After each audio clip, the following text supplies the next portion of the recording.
eu sempre começo com uma pergunta, né? Para a gente tentar meio que entender a ideia do capítulo ou do livro que a gente está tratando. Qual que é, então, a ideia central do livro 5?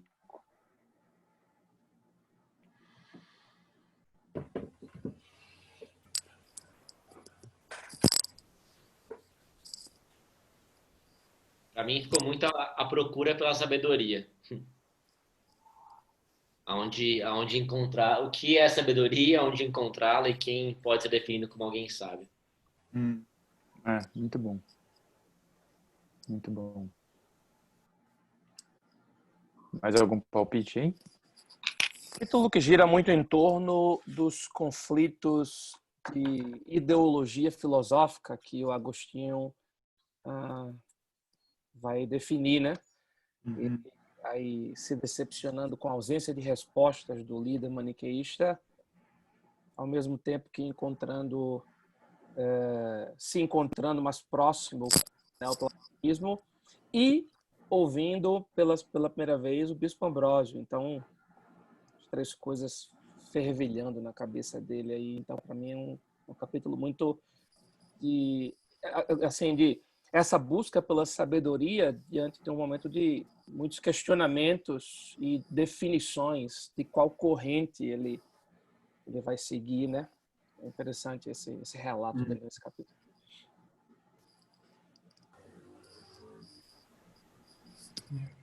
Eu percebi exatamente o que o Murilo falou sobre busca de sabedoria, o quanto ele mostra o que ele estava meio que, né, perdido em toda a filosofia que ele tinha se envolvido, quanto isso era vão e como ele foi perceber, mas parece que quando ele apresenta a mãe dele aqui, à medida que a mãe dele orava pela vida dele,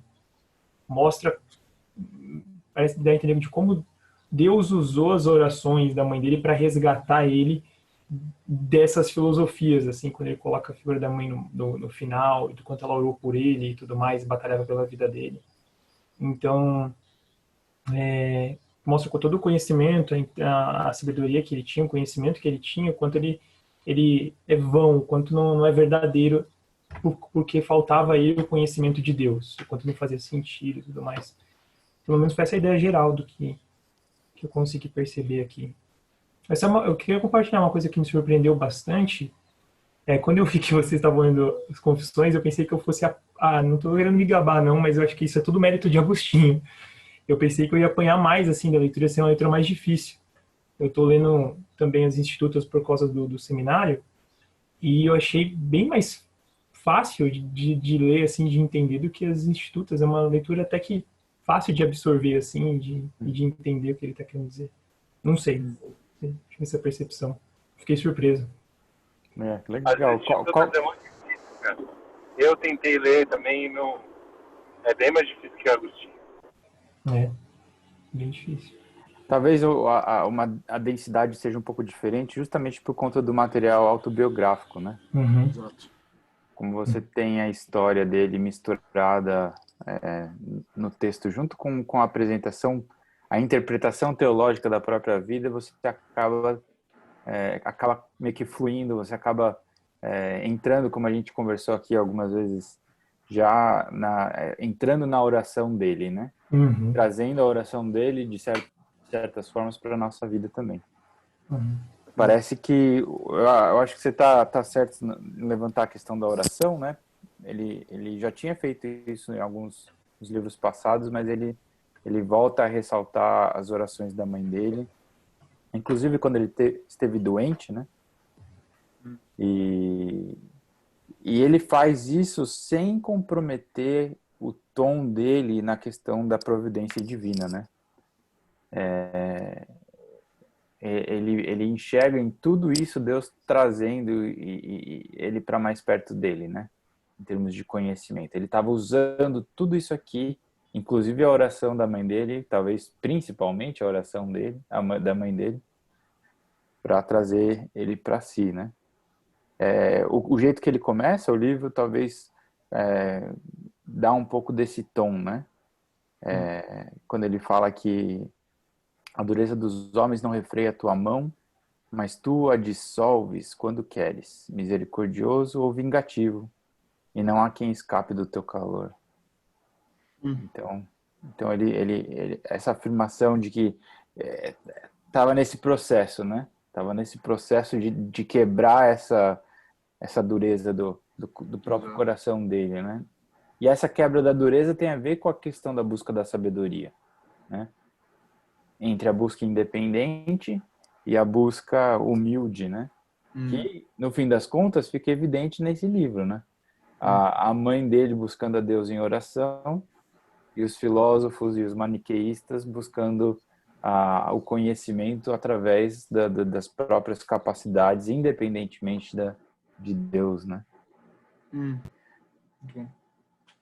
O Marcos, às vezes quando eu leio as confissões, eu tenho a impressão de que em vários lugares eu já vi aquele argumento sendo remodelado, mas alguém repetindo aquele argumento. Mas a minha ideia é que, como Agostinho, e o livro de Confissões é uma referência muito grande ao longo de toda a história da igreja, até os dias de hoje, a impressão que me dá é que a leitura se torna um pouco mais fácil desse livro também, porque a gente vai lendo e a gente vai pensando assim, acho que eu já ouvi isso em algum lugar. Eu tive a impressão de que alguém já falou isso. Isso me traz...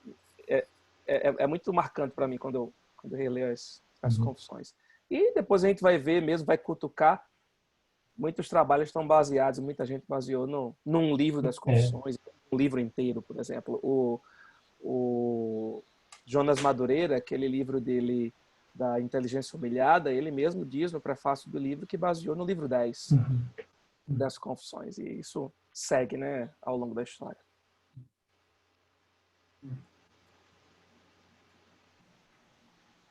Quando ele fala sobre ciência e filosofia versus o conhecimento de Deus aqui, o que te chamou a atenção nesses primeiros parágrafos do livro 5?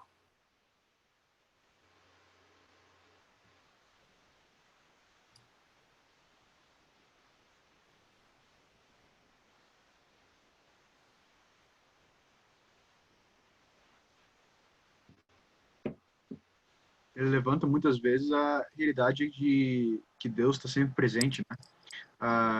Mas e ao mesmo tempo tem essa distinção que o Deus que está sempre presente ainda é insondável, né? E pois essa meio que tensão, né? Ele levanta várias vezes no começo, até sei lá qual parte, no capítulo, no parágrafo 7 e 6, ele continua essa distinção.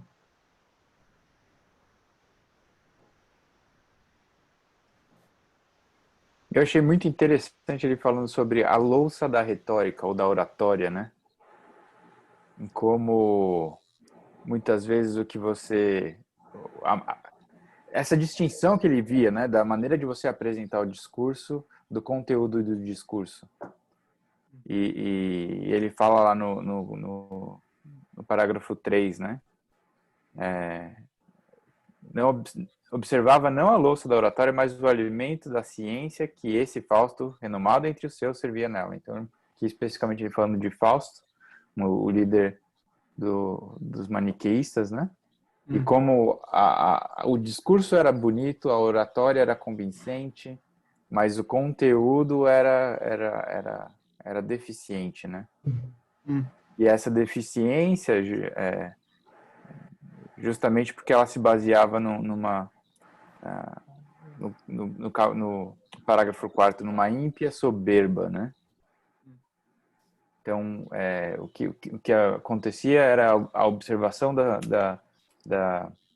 das ciências naturais, achando que elas eram, na verdade, a observação do divino em si, né? Sem ter essa concepção de transcendência, de um Deus que está fora do tempo e espaço, está fora da criação, do não criado, né?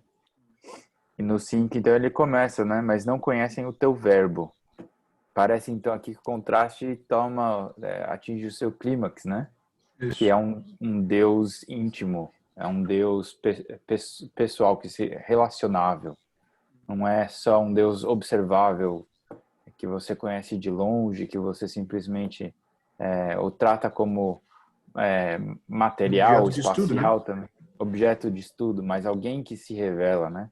Isso. Esse contraste para mim e daí ele coloca, né? A tua sabedoria é inumerável, né? Então é uma sabedoria muito, mas muito, infinitamente maior do que a que pode ser abstraída das observações científicas naturais. Eu gosto logo no 3, quando Agostinho trata dessa transcendência como algo muito definido, tanto a transcendência de Deus quanto na verdade, essa revelação de Deus, como entender Deus de alguma forma ou conhecer a Deus, como algo muito definido. Não é para os soberbos. Então fica claro de que esse conhecimento é pela humildade. E é muito interessante isso, porque principalmente se a gente pensar na época em que Agostinho estava escrevendo, onde não só o maniqueísmo, mas aí o finalzinho do gnosticismo sendo ainda tão louvado, e o louvor ao conhecimento, e ele trazer nesse capítulo a ideia de que Deus se revela aos humildes. Nenhum conhecimento, ele diz aí no final do 3, ele não é encontrado pelos soberbos, ainda que eles com perícia de curiosos enumerem as estrelas e os grãos de areia, meçam os espaços siderais e investiguem o percurso dos astros. E era isso que era louvado nessa época. E Agostinho deixa bem claro, trazendo essa diferença, que o conhecimento de Deus é pela revelação do próprio Deus aos humildes, porque ele percebe os soberbos de longe. Muito interessante isso, principalmente se a gente pensar na época em que ele escreveu.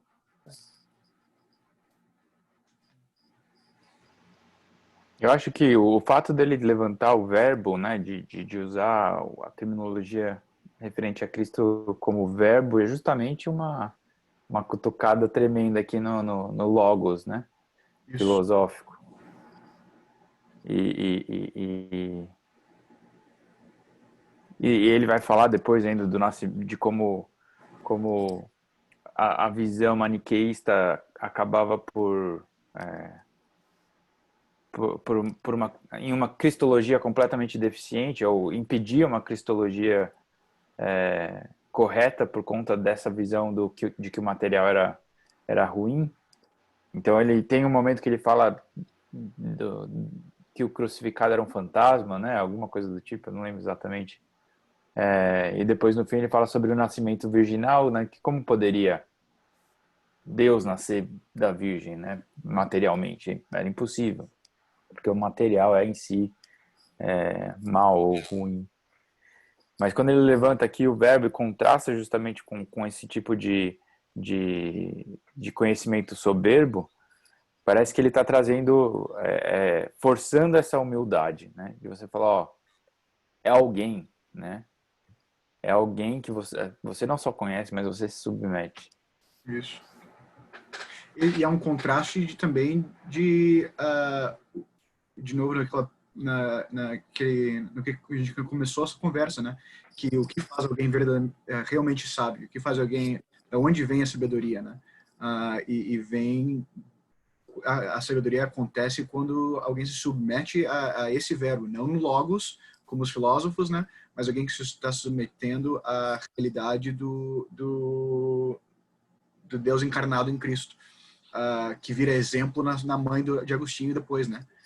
Fica exemplificado a sabedoria de verdade, tu consegue ver na mãe que está orando pelo seu filho, e não nos filósofos que estão falando as coisas mais belas, né? O interessante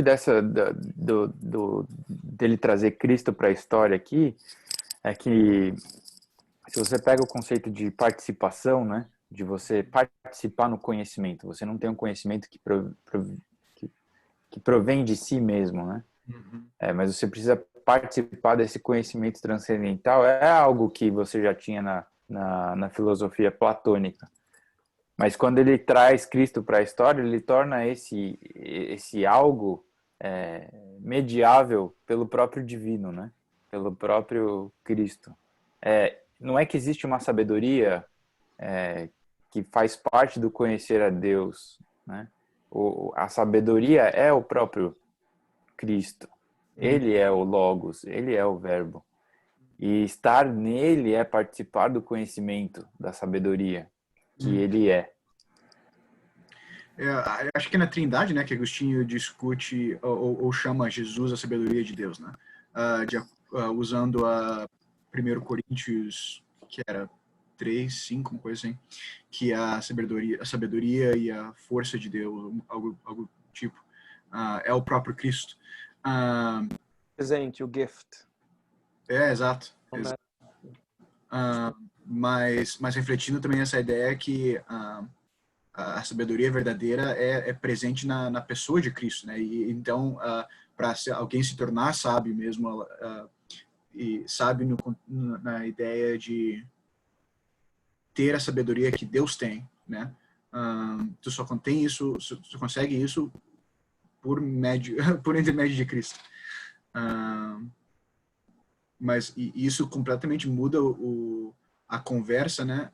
Presente no contexto dos filósofos do maniqueísmo e tal, que estão abstraindo o conhecimento como algo que tu pode buscar, questionar e tal, e pelas tuas próprias pela tua própria conhecimento próprio, né, e forças próprias. E se você entender, e acho que Agostinho tinha isso bem claro na mente dele, pelo menos quando ele escreveu isso aqui, a questão da simplicidade de Deus, né, que o conhecimento e a sabedoria não é algo que ele tem, mas é quem ele porque ele não é feito de partes, né? Então, ter essa sabedoria de Deus, no nosso caso, é participar em quem Deus é ser trazido para essa bênção da vida divina, né? Blessedness, fugiu aqui. Mas é esse convívio, né? Tá entrando na vida divina, como tu falou, qual que é o termo que eu tô buscando agora? Participação, né? Uhum. Interessante que o maniqueísmo tinha muito essa coisa da junção do reino das trevas com o reino da luz, formando um mundo material imperfeito.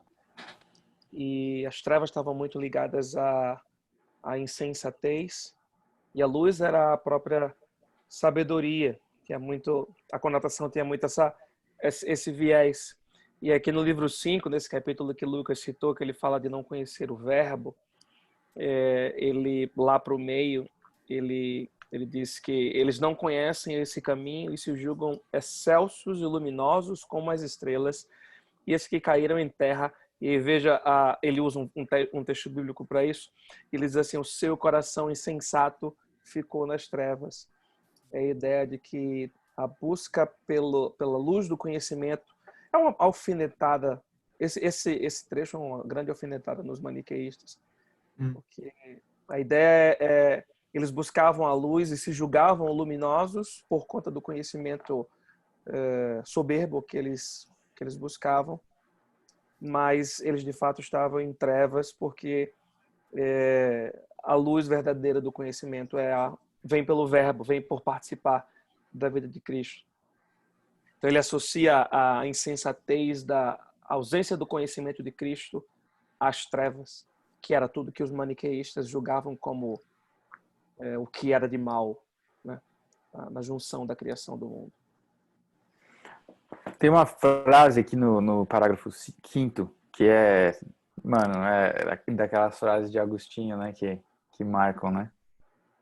Quando ele está falando justamente sobre Cristo, né, e sobre ele fala, depois do 27, ele fala: e no entanto o próprio unigênito tornou-se para nós sabedoria, justiça e santificação. Foi numerado entre nós e pagou a César o tributo. Ou seja, ele viveu aqui entre nós. E daí ele ele dá a frase dele: eles não conhecem esse caminho que os faria descer deles até ele e por ele subir até ele. Tem vários pronomes aqui, então acaba ficando meio confuso, mas eles não conhecem a Cristo como caminho do conhecimento. Porque se eles conhecessem a Cristo, Cristo os faria descer deles. Ou seja, eles estão, por causa da soberba dele, eles se colocam no alto. Mas Cristo os faz descer até Cristo. Né? E por ele subir até ele. Ou seja, você sobe por Cristo até o próprio Deus, entendeu?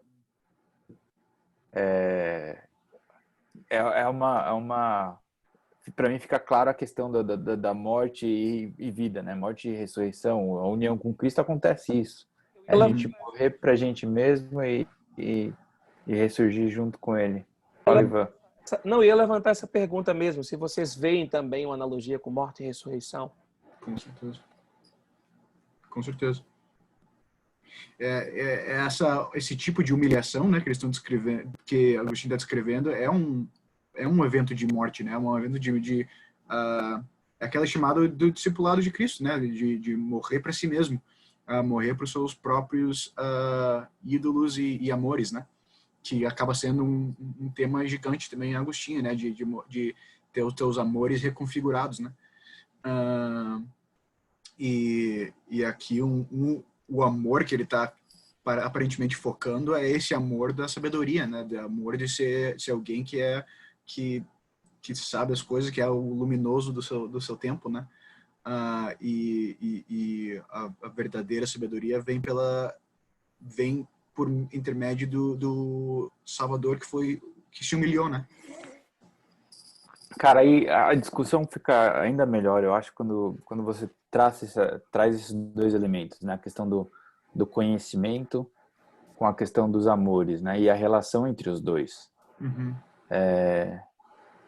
Realmente tem a questão do amor à sabedoria, mas tem a questão do amar aquilo que não é conhecido, né? Então você precisa que Deus se revele e o conhecimento lhe seja dado, porque esse conhecimento procede do transcendente, a fim de que você ame aquilo que é realmente amável. Porque você não vai amar um Deus que não é conhecido, né? Então, é muito interessante acompanhar essas duas. A questão do amor é sempre o que se fala mais em Agostinho, porque ele traz essa ênfase. Mas acompanhar como conhecimento e amor andam juntos é talvez ainda mais interessante e mais rico, né?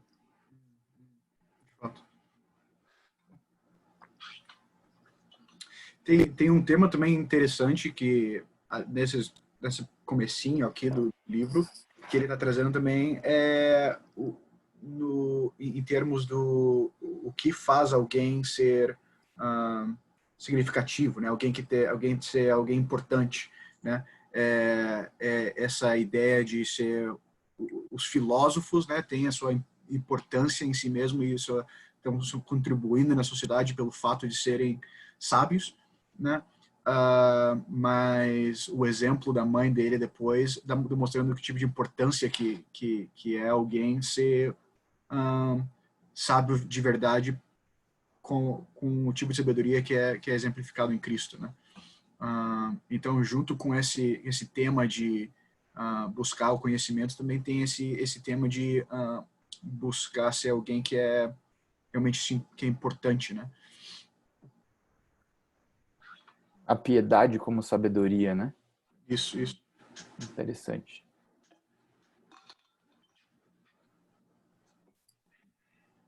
Define assim, né? A piedade é sabedoria, né? Muito curioso a definição dele, de fato. Assim, não é que é um tipo, não é que é uma forma, de fato a piedade é a sabedoria. Porque parece que a piedade como conhecimento e amor ao que é santo resulta o conhecimento e o amor ao que é santo resulta numa vida de piedade, né? E isso é sabedoria. Isso é participar. Você ter uma vida que demonstra essa participação em Cristo, né? É o estar em Cristo. E porque estamos em Cristo, e Cristo em nós, a piedade é demonstrada e evidenciada nos frutos.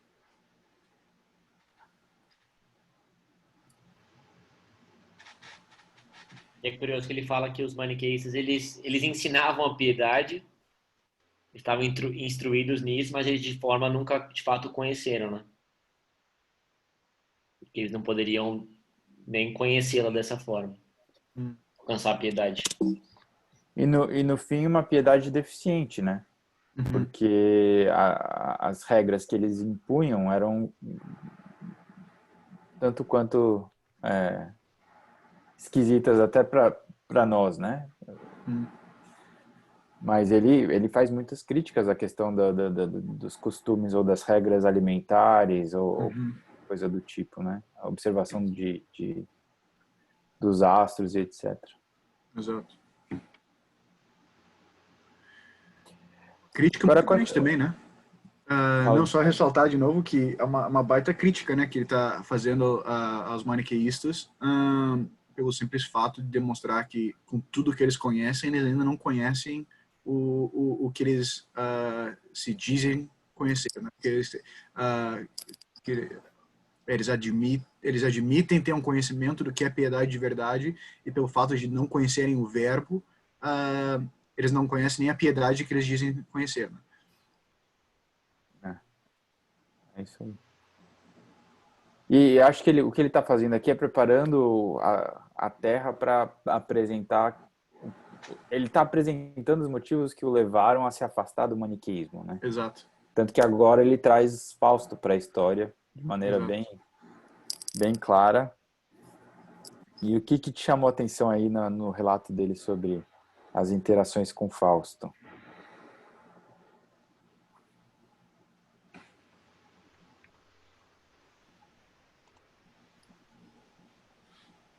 Interessante que ele comenta, acho muito interessante, não só aqui nesse momento, mas em todos os momentos que ele trata a lembrança do tempo, né, que ele passou, bem detalhado, quer dizer, que ele começa o parágrafo 10 dizendo que com quase 9 anos, né, aprendendo com o Fausto, ele tem uma lembrança desse tempo que é muito vívida, né? Que eu acho bem interessante como literatura biográfica, né? Que ele não está relatando abstratos, ele está relatando momentos bem vívidos na cabeça dele. É interessante, né? Porque ele fala de 9 anos, meio que auditor deles, mas eu imagino muito ligado à literatura, né? Mas depois ele tem um episódio em que ele encontra o Fausto pessoalmente, né? Sim. E daí é que vem a grande decepção. Então é interessante para a gente perceber como às vezes a gente acha que conhece, como o meio de comunicação importa, né? A escrita muitas vezes pode ser convincente, mas você percebe a deficiência do conteúdo na hora de ter o trato pessoal, né? E é algo que depois ele ressalta com relação ao Ambrósio, né? Que o que inicialmente pega ele e segura ele ali é o fato de Ambrósio ser alguém amoroso, alguém cuidadoso, alguém que parecia se importar com ele, né? Bendito, né?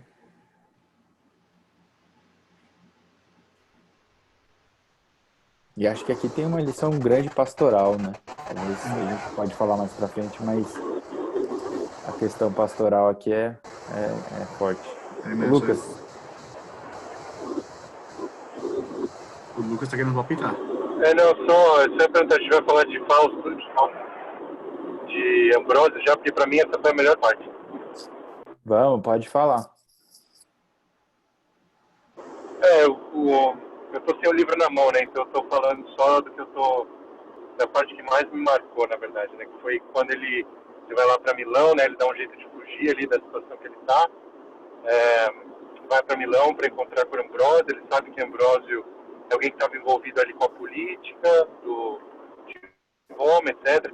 Tinha de alguma forma ali influenciado algumas decisões políticas. E ele chega lá e começa a ouvir Ambrósio pela retórica de Ambrósio, né, para analisar, com aquele papo assim de arrogância, né? Estava ainda nessa fase, né? Mas aí que ele, sem perceber, ele começou a internalizar também o conteúdo da frase, o conteúdo do discurso de Ambrósio, não só o formato, né? E aí, enfim, eu penso em como a gente é ingênuo muitas vezes com a forma como a gente lida com os conteúdos que a gente consome e talvez até o formato dos conteúdos que a gente consome aí com mídias sociais, etc. Enfim, né? A gente nunca está só sendo influenciado por uma coisa, né? O conteúdo está sempre transformando a gente.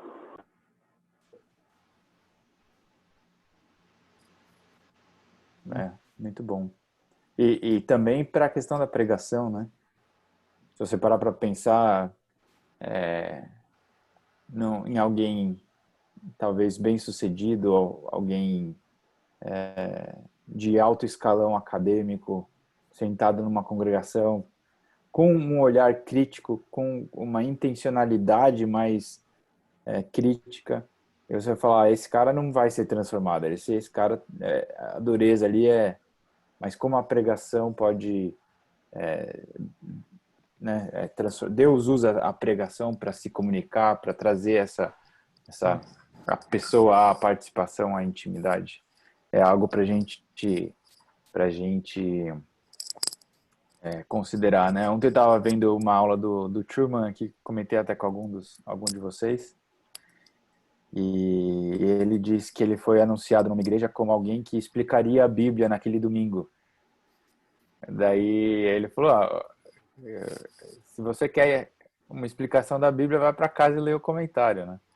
O que eu vou fazer aqui, eu vou proclamar a palavra de Deus, né? Tem esse sentido de você é uma proclamação que vai além da explicação. Existe se você quiser, uma sacramentalidade na pregação, onde Cristo se comunica presencialmente aos congregantes, né? Aos que ouvem. E a gente muitas vezes perde isso e enxerga a pregação mais como se fosse uma aula mesmo, né? Uma aula, né? E acho que tem tudo a ver com a questão do conhecimento, né? Que ele está falando aqui. Essa questão da participação, de quando você... Cristo é a verdade que é proclamada, né? Não existe uma verdade sobre Cristo, mas que a gente, como criatura, a gente enxerga as coisas de maneira separada, mas ele é a própria verdade que a gente proclama. Então, quando essa verdade é proclamada, Cristo é dado, né? Cristo é apresentado, não como informação somente, mas como pessoa, né?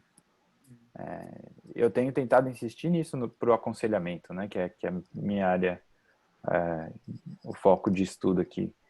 Que o aconselhamento é mais do que a instrução de vida, né? É uma apresentação da pessoa de Cristo, né? Para que exista comunhão, para que exista intimidade, para que exista esse relacionamento com a verdade, né? Que ele é. Bom.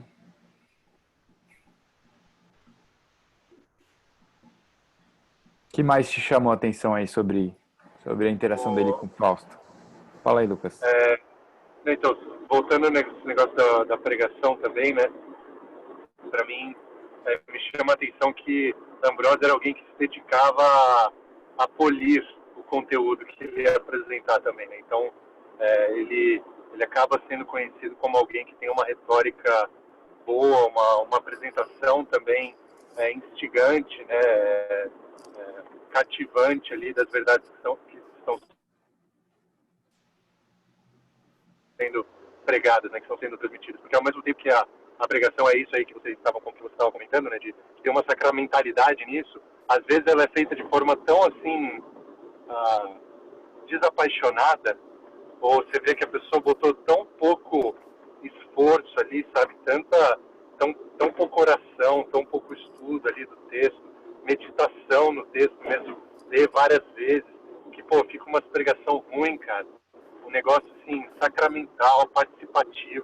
na Trindade um negócio ruim, cara. É. Parece que existe uma falta de temor, né? Generalizada. Alguém postou esses dias aqui, tem uma biografia nova do Bavinck sendo publicada, e parece que existe o relato de que, eu não li o livro ainda, mas eu vi uma postagem de que ele, sempre que ele ia pregar, ele vomitava várias vezes antes, de tanto nervoso. E que as pessoas ao redor dele tinham que meio que confortar ele, incentivar ele, mas toda vez era a mesma coisa e não tinha muito jeito, né? Parece que isso não era pela falta de conhecimento, certamente, né? Mas pelo temor do que aquela atividade envolvia, né? Era mais do que a apresentação de um conhecimento, era a proclamação da própria verdade que Cristo é. Eu acho que a gente pode ligar as coisas, né? O que é muito interessante também, considerando o próprio Ambrose, né, que se tu for ler algum sermão dele e tal, não é como se tu estivesse lendo alguma coisa que não que falta conhecimento, né, que falta a própria, o que tu falou ali, né, Lucas, que é aquela algo que está bem polido, que está bem apresentado. Não é que tu está vendo alguém que não tenha que não tenha masteria, né, não consegue lidar com aquilo que ele está apresentando, mas de fato consegue ter os dois, né, consegue ter aquela eloquência, aquela habilidade de comunicar de forma eloquente e ao mesmo tempo tá comunicando Cristo, o próprio Cristo, né? Então não é o que falta dos sábios como Fausto, né? É o Cristo, não é a falta de habilidade, é a falta da verdade encarnada, né? E você vê as pregação coach hoje em dia, né? O cara que vai lá, pô, pra mim, nesse tempo de pandemia, uma das coisas mais desafiadoras é que eu sei que eu não consigo competir com webcrente, entendeu? Com o pessoal que fica postando na internet, assim, trechos de pregação, entendeu? Então, às vezes o pessoal lá da igreja vai falando desse pessoal e eu falo, gente, vocês têm que ser como os crentes de Bereia. De resto, sabe que domingo vai ter também. Então, enfim, existe uma habilidade que é desenvolvida, né, que é a comunicação, etc., que você pode usar para comunicar nada, né? Você pode transmitir nada com aquilo. Ou você pode transmitir a Cristo. E aí, talvez o meu ponto não é nem... eu não estou nem discordando de você, Wagner. É só um ponto, assim, de não é necessariamente um conhecimento teórico que precisa ser transparecido ali na pregação, né? Isso tudo tem que ficar em casa, fica lá no teu escritório, cara. Grego, hebraico, escambau, quantos comentários você leu, quantas pregações você ouviu, isso tudo fica para trás. Ali, quando você vai apresentar, precisa vir uma coisa que veio meditada também, né, cara? Um negócio assim, que foi você, enfim, para usar a imagem lá de Apocalipse, que eu li esses dias, na minha devocional, toma e come, entendeu? Pega esse livro e come. Precisa ser esse tipo de internalização, sabe? Bendito. Isso aí. E a questão do temor como... Porque se você parar para pensar, quantos homens Deus já usou durante a história que não tinham uma eloquência técnica ou uma retórica apurada, mas enxergavam o preparo com temor, né? Talvez essa seja mais a questão até do que a preparação técnica, que o temor te leva a buscar. Exato. Mas é além disso, né? Muito bom. A habilidade necessária mesmo é isso aí que o Freitas falou, né? É a habilidade de internalizar a verdade que você está recebendo. E esse processo de internalizar a verdade do texto, a verdade de Cristo, né, todos esses componentes, esse processo é o que Deus usa com o que existe em você já, né? O que existe em você em termos do conhecimento que você tem, das outras habilidades que você tem. Deus usa o make-up, né, que você tem, mas por intermédio dessa habilidade de receber e internalizar o que ele está dizendo. Cara, o que me chama muita atenção na descrição de Ambrósio no capítulo 5, sim, a retórica dele, toda essa questão da pregação, mas a impressão que me dá é que a descrição que Agostinho faz da mensagem de Ambrósio era a descrição de alguém que se sentia amado por Ambrósio. Ambrósio, ele usa a expressão Ambrósio, aquele homem de Deus me recebeu paternalmente, né? Essa expressão que ele usa, em algum lugar eu não encontrei. Mas 23. Isso. É 23, Lucas? É. Isso, no 23, mais pro fim. Eu me lembrava que era mais pro fim, estava procurando aqui. Então, é muito marcante esse caráter pastoral do Ambrósio, que recebeu, que se felicitou com a chegada de Agostinho, que cuidou dele.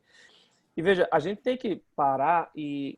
É claro, ele diz que Ambrósio era um homem hiper conhecido e já famoso, mas chama a atenção dele como aquele homem já conhecido pela sua retórica abraça ele e recebe ele como um pai. E a descrição da pregação de Ambrósio está hiperpotencializada também por esse sentimento. E eu chamo a atenção para a gente aqui que a pregação ela tem muito a ver com trazer as pessoas para o seu coração. As pessoas vão ouvir muito mais. E o Lucas citou uma situação muito marcante, né? A gente não consegue competir com os famosos da internet. A gente vai pastorear a igrejinha lá da gente ou conduzir o pequeno grupo da gente lá. E essa turma tem à mão pregadores de todas as línguas. E no Brasil tem gente muito boa, a gente não vai competir. E essas pessoas vão ouvir aquele que recebeu com o coração, que cuidou das questões normalmente de dificuldade. Aquele que foi conselheiro, Lucas, aquele que aconselhou no momento difícil. E aí esse homem vai subir ao púlpito, é claro, não uma pregação pietista de que só se ouve aquele que se ama, mas você considera de uma maneira maior. E imagina quando isso vem junto, né? A pregação fiel das Escrituras com uma boa retórica, uma pregação bela, trabalhada e cuidada, feita debaixo de oração, de um homem que cuida, né? que sabe o nome, que a recebe como um pai. Eu acho que a afetividade, e Agostinho apela mais uma vez, traz as afetividades dele por Ambrósio aqui. Acho que as afetividades de Agostinho, as afetividades das pessoas, dos nossos ouvintes, abrirão ainda mais o coração deles para a nossa pregação. Cara, e assim, né, nesse momento que a gente está vivendo, me deixa cada vez mais claro que culto, ele não é feito à distância. A gente está num momento de exílio aí, estamos tentando sobreviver. Como cantar louvores fora de Jerusalém, né? Mas, cara, não dá para manter assim, entendeu? Assim, eu tenho visto algumas pessoas comprando esse novo normal de forma muito crítica, né? Porque um culto online não te exige prestação de contas também, né? E aí talvez essa questão de receber paternalmente, né? Que deixa o cara também confortável para se abrir, para participar e estar ali presente, né? E não só consumir, né? A gente tem uma lógica de consumo, tudo isso que a gente já sabe, né? É um desafio enorme, cara. Tenho que dizer que é uma coisa que está assim, muito fundo no meu coração nesses meses aí, porque eu estou lançando semente sem nem saber aonde, cara.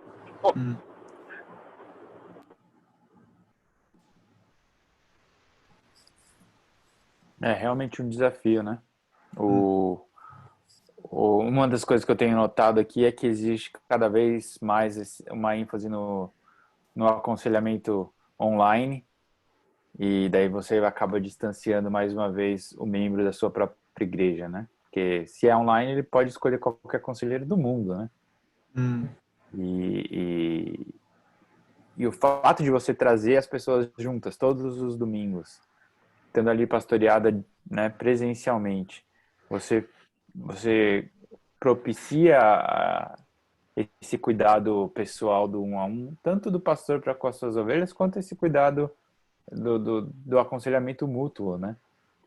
E que são essenciais à igreja. Então, fazem parte dessa reunião dos santos semanal, né? E quando a gente negligencia isso, fala que a gente vai fazer tudo de casa, daí você perde coisas que parecem não essenciais, porque elas não são evidentes, não, pelo menos não são declaradamente evidentes, mas que são essenciais, né?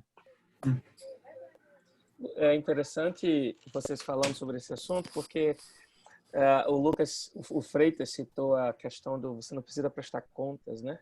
O Lucas está citando aí a ideia, você pode buscar onde você quiser.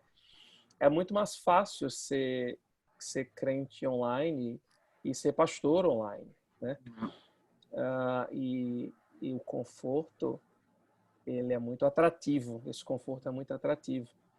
Só citando uma coisa importante, me marcou nessa interação com a pregação do Ambrósio, na descrição da pregação do Ambrósio, é que Agostinho disse que ela era tão eloquente, chamava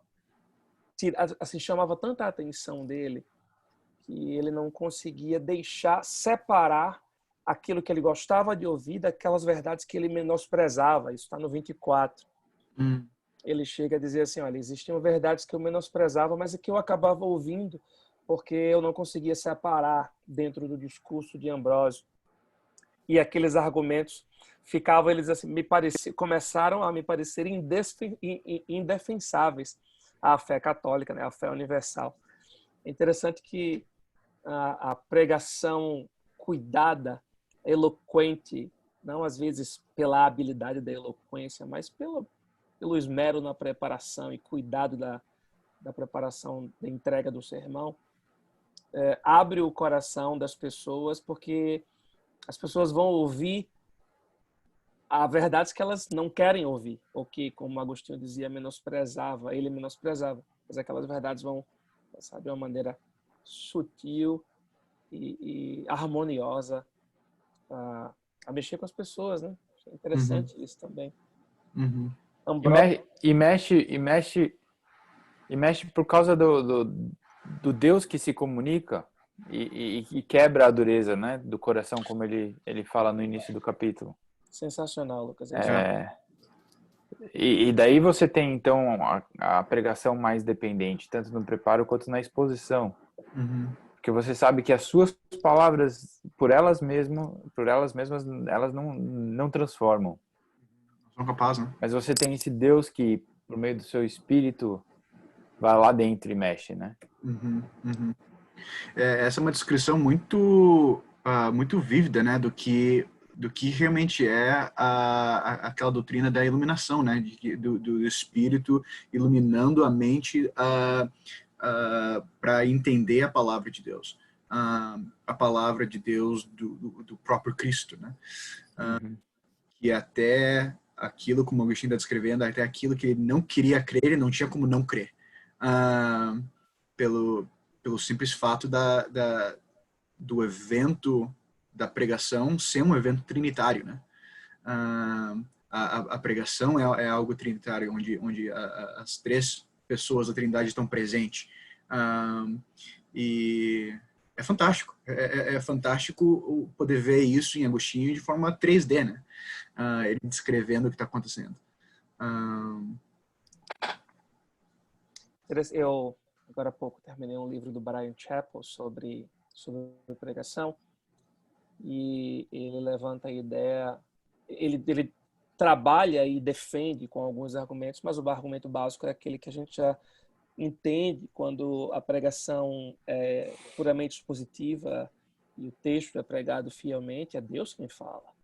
há um aspecto espiritual, místico, a palavra que ele usa é essa, eu tenho alguns questionamentos com relação a como ele aplica isso, mas há um aspecto espiritual muito forte quando a igreja se reúne para ouvir a palavra, porque há uma representação de um povo que ouvirá a palavra do próprio Deus nos céus de maneira perene, né, completa.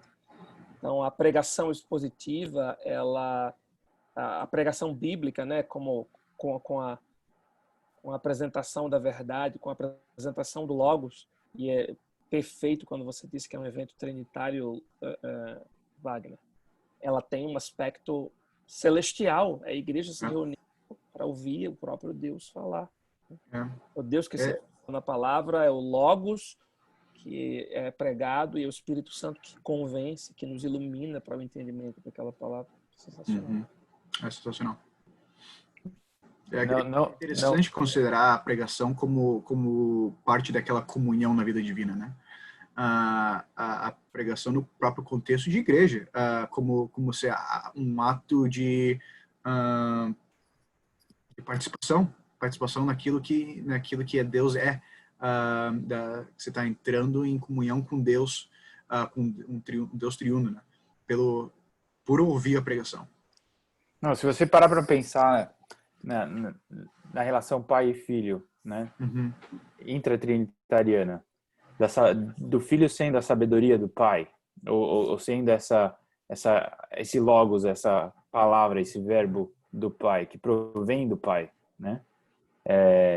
Você tem, então, na pregação, o próprio Deus, de alguma maneira, oferecendo esse verbo por meio da palavra, por meio do verbo. Claro que existe uma distância analógica aqui das coisas, mas a representatividade disso pra gente, do próprio Deus se oferecendo, né? Exato. Eu acho que de maneira trinitária, com o Espírito dele sendo o dom que é dado a nós, é uma coisa assim... Mind-blowing. Mind-blowing. Como que fala mind-blowing em português? Ô, Ivan, não fica hesitante com a palavra mística, não. Muito na teologia se usa o termo no sentido misterioso. Verdade. Para falar sobre união com Cristo, união com Cristo, Calvino usa a definição de união mística, né? Sim. Então, é nesse sentido, talvez. Não, você está certo, e eu hesito porque a maneira como o Brian apresenta, eu tive algumas coisas, depois eu posso falar um pouco sobre ela, mas essa palavra às vezes não é tão entendida, não, né? Tem uma definição cultural contemporânea que atrapalha, né? É praticamente esotérica, mas não tem nada a ver uma coisa com a outra. Então tá bom, vamos usar a palavra. A ideia é essa, a união mística mesmo, um evento místico, né? A pregação bíblica, um evento místico, onde Deus fala.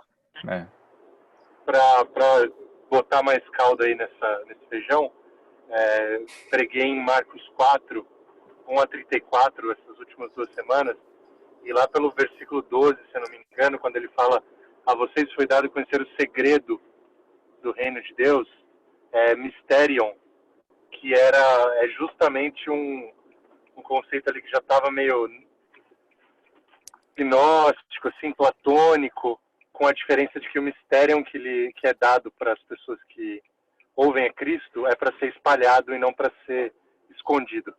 Muito bom. Então, enfim, é uma palavra usada pelos próprios evangelistas. Muito legal, muito legal. Muito bom.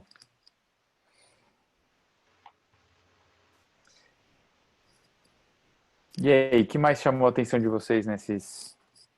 E agora eu abro qualquer parte do livro aí que vocês quiserem conversar.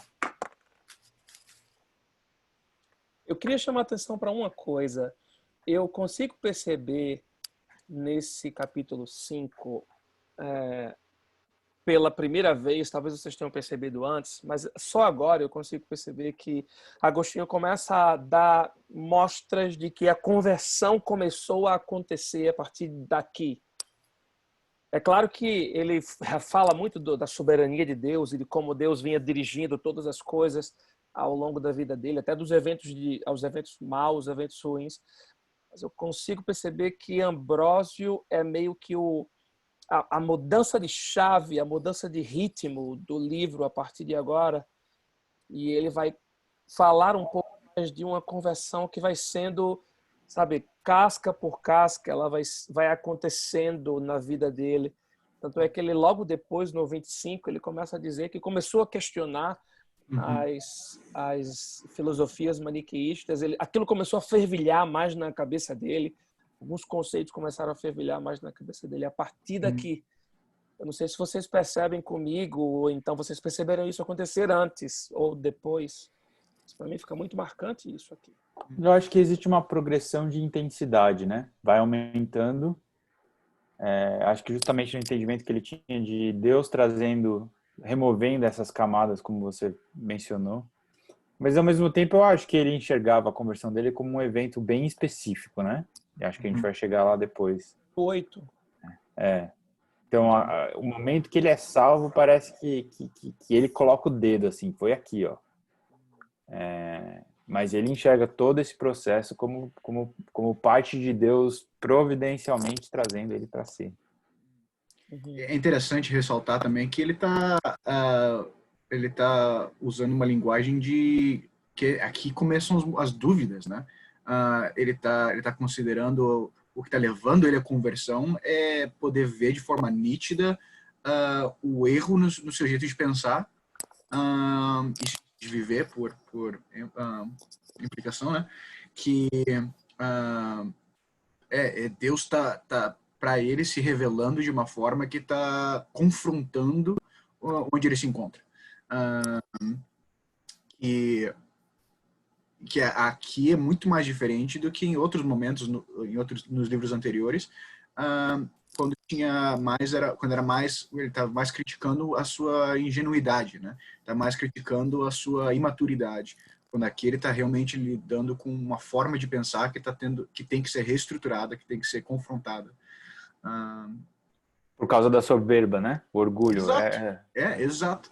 Tem é muito mais nítido, né, o que ele está confrontando aqui comparado com livros anteriores, que era algo mais abstrato, que era aquela ideia de amores que porém verdadeira,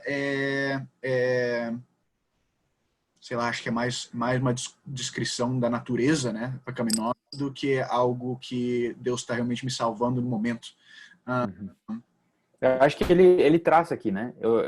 Até aqui a gente percebia que ele não se submetia ou não buscava Deus porque ele não amava Deus. Nesse capítulo parece que ele fala, eu não amava porque eu não conhecia Deus, e eu não conhecia por causa do meu orgulho, por causa da minha soberba, né? Acho que é essa quebra que está acontecendo, né?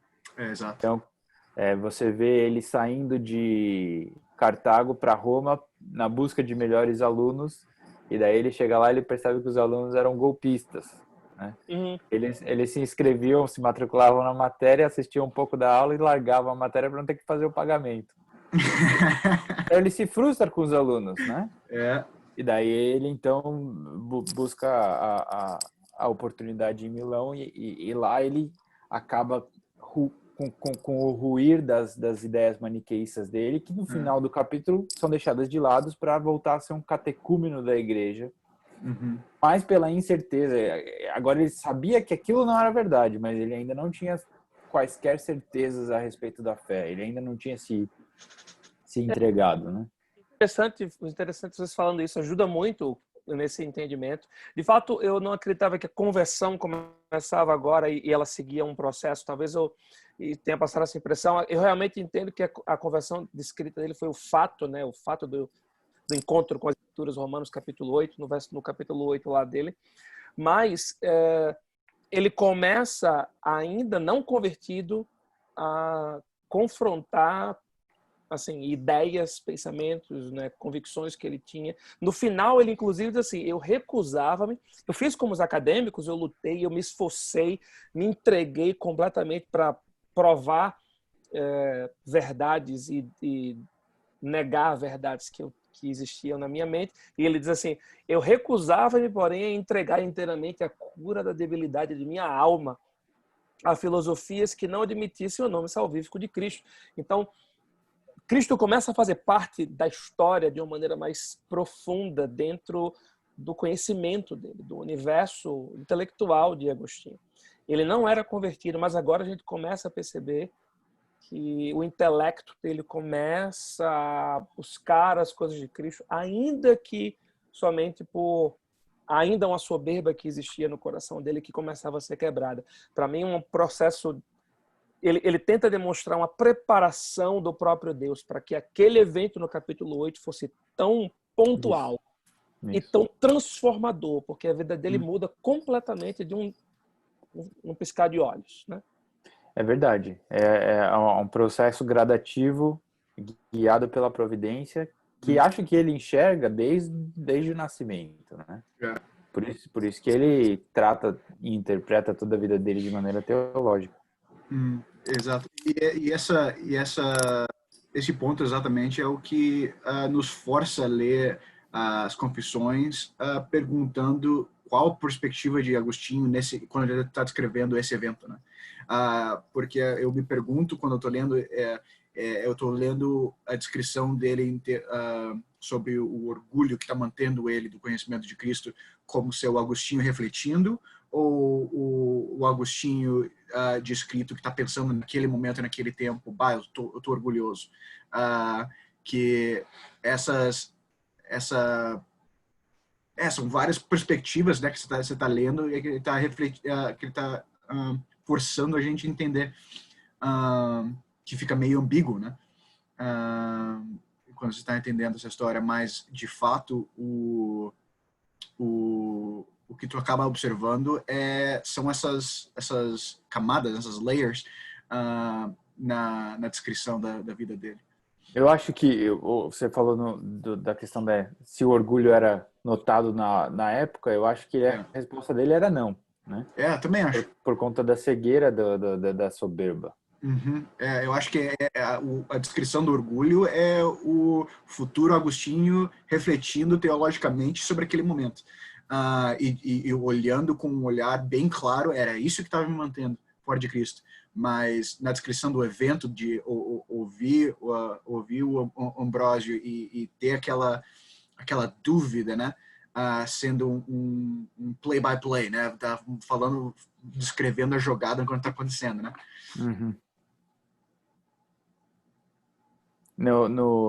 No parágrafo 18, ele fala assim, bem lá no meio, perto da nota 66 da edição da Penguin aqui.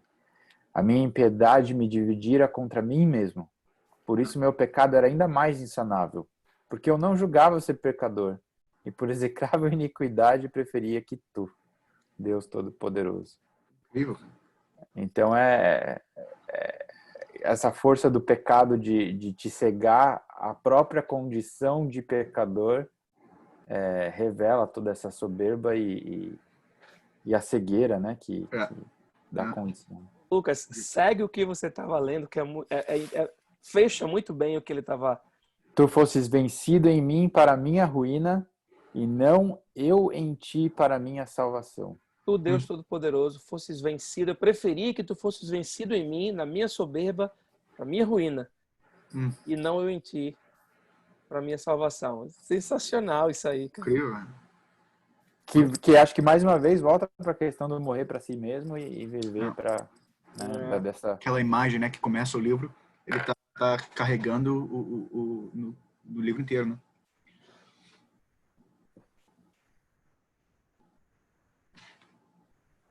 Chegou em casa, Lucas.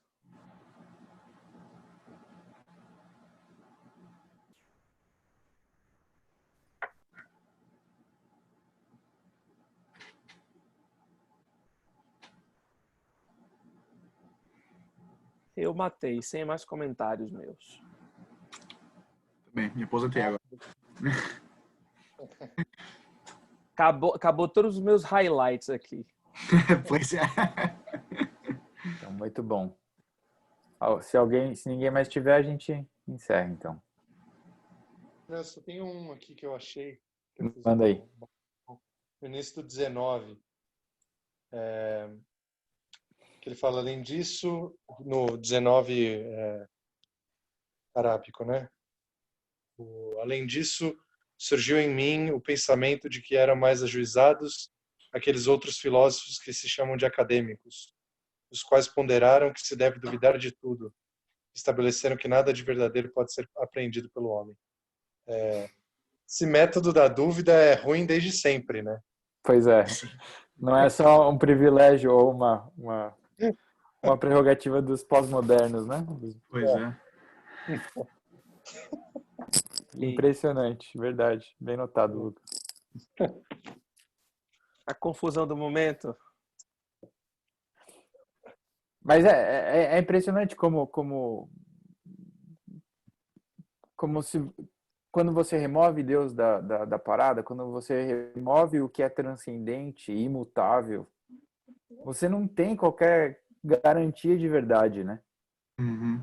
E ele chama Deus de verdade com V maiúsculo muitas vezes ao longo desse capítulo e algumas vezes nos passados, né?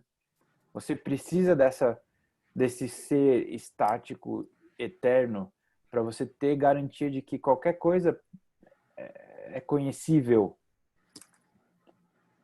E se você remove isso, você não tem. Você tem razão de duvidar de tudo, na verdade, né?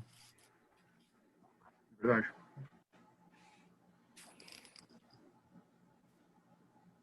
Ver como Deus trabalha na vida de Agostinho a ponto de ele não chegar nesse pedestal, né? Que ele almejava chegar, os maniqueístas, como Deus privou ele disso, tá no caminho mas pela graça Deus alcançou ele antes, né? Interessante ver isso como uma frustração, né? Deus frustrou ele desse desejo, dessa ambição de se encontrar no alto que ele queria. E nessa frustração ele encontrou o que ele realmente não só queria, mas precisava, né? A sabedoria que ele tão buscava se encontrou na humilhação de Cristo. É isso. É isso.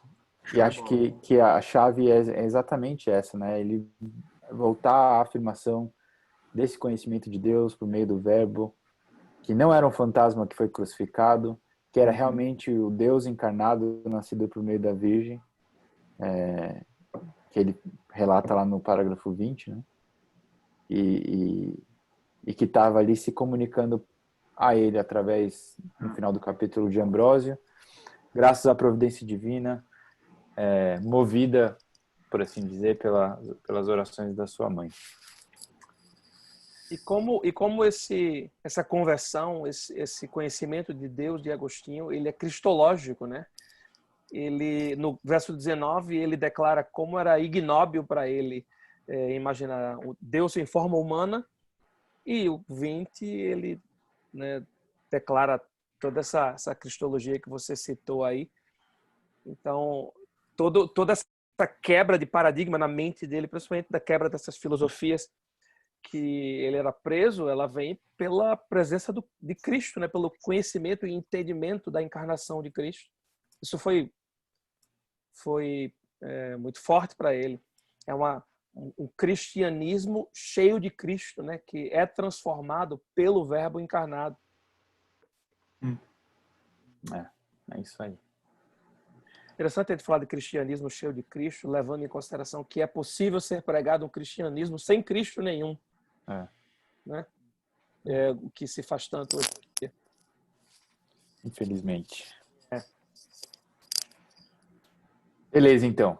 Então a gente encerra aqui o capítulo 5, livro 5 e próxima vez, livro 6.